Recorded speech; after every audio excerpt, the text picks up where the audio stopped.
Who's there? Here, there is only chaos. Trespassing is not recommended. Survival is guaranteed to only one. Wow. What's in there? I have read, there lies the end.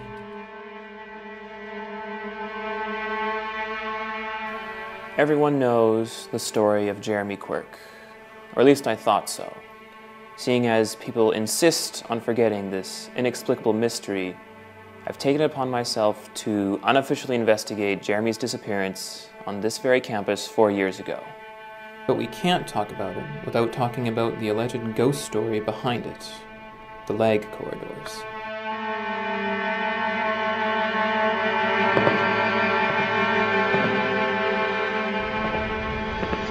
They've been around for about as long as the campus has, ever since its first buildings were constructed about 100 years ago. But with recent renovations, they're not really used anymore. But back then, they had a reputation. Basically, they were haunted. The architect who designed them was actually fired after part of them collapsed. There's a disturbing number of editorials, journals, other records of strange experiences. People who enter the tunnels at night will have no memory whatsoever going into them. There are even rumors of people disappearing. For the most part, these were regarded as myth.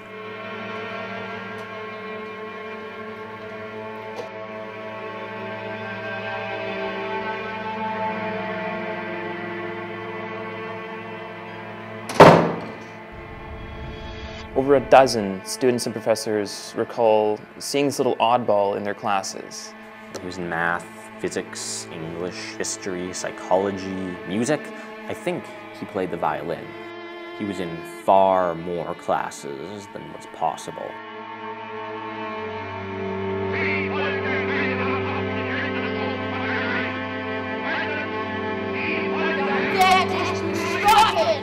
He said you reminded him of his Catholic school teacher?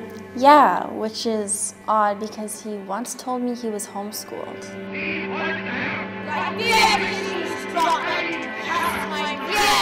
He never missed a class. So when he stopped attending, I knew something was wrong.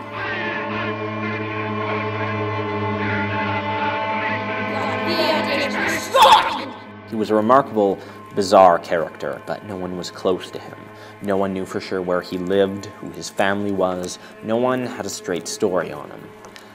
What's worse is what we found out when he went missing. I found these notes in a notebook of his. You can see they're on the back of his music sheets. Basically, they resemble very much the things we found on the chalkboard.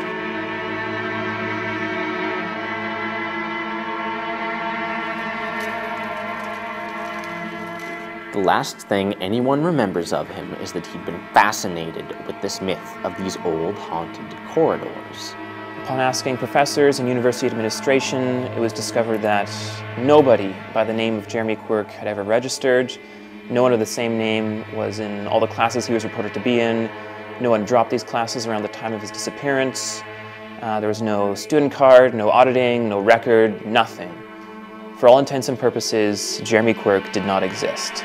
Yet so many people remember him, and there are all these clues left behind. Either it's a fairly elaborate hoax, or there's more to the lag corridors than rumors.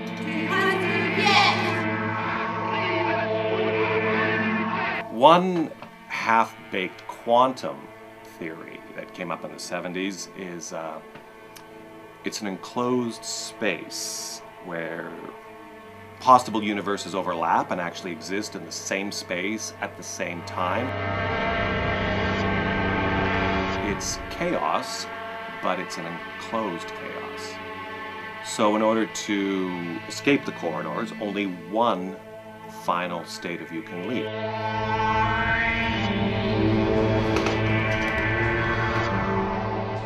It corrects itself. It's a place where memories, confabulations, fears, wishes can be projected and are projected, perhaps involuntarily, onto reality, and it becomes a fight through fantasy and nightmare.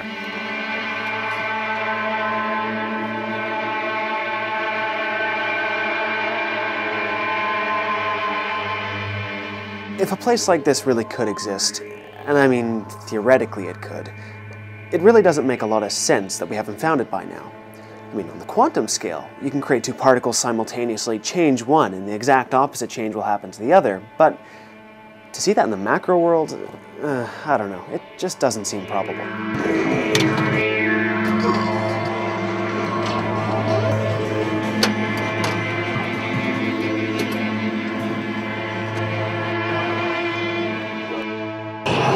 So do you think it's possible?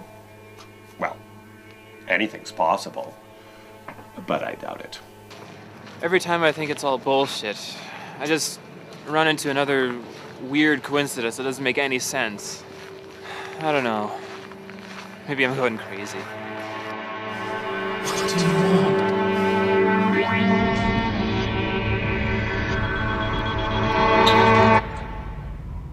To save us.